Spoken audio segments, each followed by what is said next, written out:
आज की वीडियो है हमारी cos 0 डिग्री की वैल्यू, cos 30 डिग्री की वैल्यू, cos 45 डिग्री की वैल्यू, cos 60 डिग्री की वैल्यू और cos 90 डिग्री की वैल्यू के बारे में कि ये कितनी कितनी इनकी वैल्यू होती है। तो जैसे पिछले वीडियो में हमने पढ़ा था sin 0 डिग्री की वैल्यू 0 के बराबर होती है, तो यहाँ पे cos 90 डिग्री की वैल्यू 0 के बराबर होगी। तो यहाँ साइन 30 डिग्री की वैल्यू 1/2 है, तो यहाँ cos 60 डिग्री की वैल्यू 1/2 है।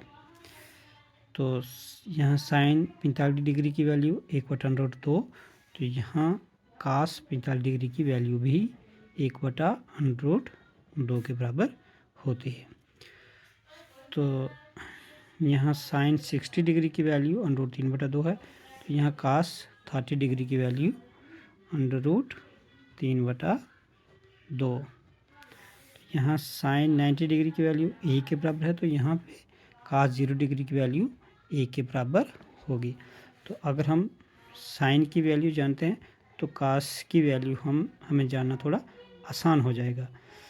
तो इसी तरीके से हमें tan 0 डिग्री की वैल्यू भी निकालनी है। तो tan 0 डिग्री की वैल्यू किसके बराबर होती है? साइन 0 डिग्री बटा cos 0 डिग्री। तो साइन 0 डिग्री हमारे पास कितना है? 0 है, बटा cos 0 डिग्री की वैल्यू कितनी है? 1। तो 0/1 किसके बराबर होगा? 0 के बराबर। ऐसे ही tan 30 डिग्री की वैल्यू, तो ये भी साइन 30 डिग्री बटा cos 30 डिग्री। तो साइन 30 हमारा 1/2 के बराबर होता है और cos 30 हमारा √3/2 के। तो इसको हल करेंगे हम। 1/2 मल्टीप्लाई, ये वाली रकम जो है हमारी उल्टी हो जाएगी, रेसिप्रोकल हो जाएगी। 2/√3, तो ये 2 कैंसिल, तो हमारे पास क्या वैल्यू बचेगी? 2/3। तो ये tan 30 डिग्री की वैल्यू निकल गई। अब tan 45 डिग्री की वैल्यू निकालेंगे, तो ये होती है साइन 45 डिग्री बटा cos 45 डिग्री। तो साइन 45 डिग्री होता है 1/√2, तो cos 45 डिग्री भी 1/√2 के बराबर होगा। तो इसको हल करेंगे हम। 1/√2 मल्टीप्लाई बाई √2/1, 2 1 2 2 कैंसिल, तो हमारे पास वैल्यू आ जाएगी 1।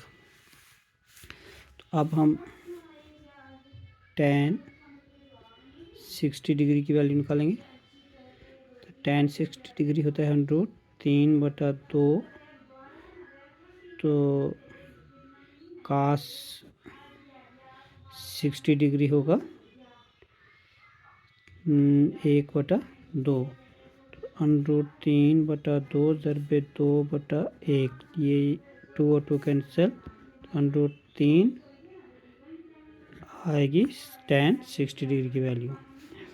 फिर हम निकालेंगे tan 90 डिग्री की वैल्यू इज इक्वल टू, यह जगह साइन 90 बटा cos 90।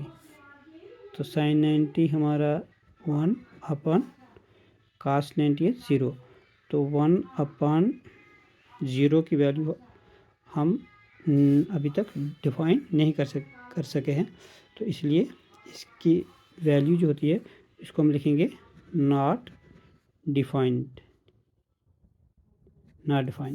कि 1/0 की वैल्यू अभी तक किसी ने डिफाइन नहीं की है।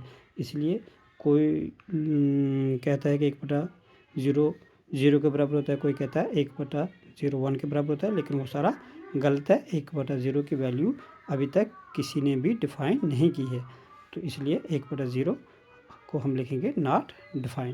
तो ये आगे हमारे साइन, कास और टैन की वैल्यू डिफ़ाइन करने का तरीका भी, और ये इसकी वैल्यू आपको आनी चाहिए ताकि आप आगे इसके क्वेश्चन जो हैं वो निकाल सकेंगे। तो थैंक यू। इसी के साथ ये वीडियो ख़त्म करता हूँ, और सब्सक्राइब करना, लाइक करना और शेयर करना ना भूलें।